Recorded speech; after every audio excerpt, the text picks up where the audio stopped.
Salam əziz şagirdlər, əziz izləyicilər, hər birinizi xoş gördük.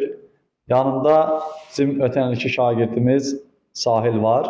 Sahil ötən il 3-cü qrupa hazırlaşırdı.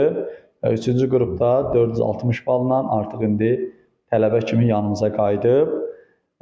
Sahil ötən il buraxılış imtahanında, ötən ilin mart ayında buraxılış imtahanında Azərbaycan dilindən 30 sualın 30'unu da yazmışdı.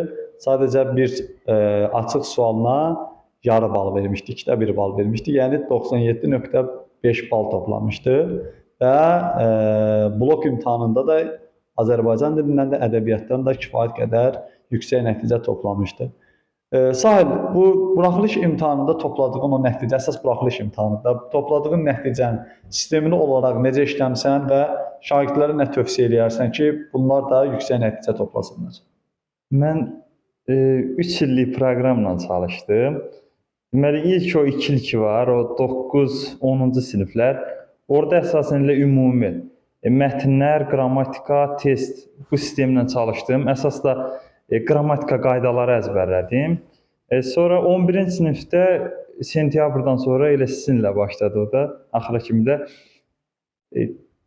artıq testə üstünlük verdim. O 9-10-cu sinifdə o öyrəndiyim qaydalar ki vardı, elə bir praktik getdim də.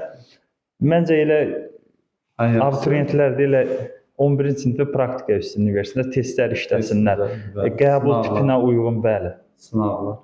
Yəni əziz şagirdlər, 11-ci sinif Sahilin deməkdə məqsəd odur ki, 11-ci sinifdə biz yeni biliklər öyrənməklə bərabər daha çox biz nəyi bildiklərimizi möhkəmləndirməliyik və yaxşı nəticə toplaya Sahil, səni təbrik edirəm bir daha. Həqiqətən çox möhtəşəm nəticə toplamışdın Azərbaycan dilindən.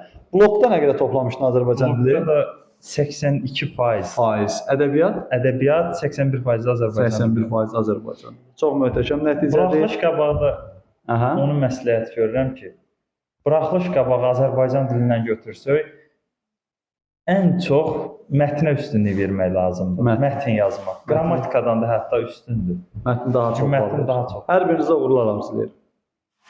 Çox sağ olun.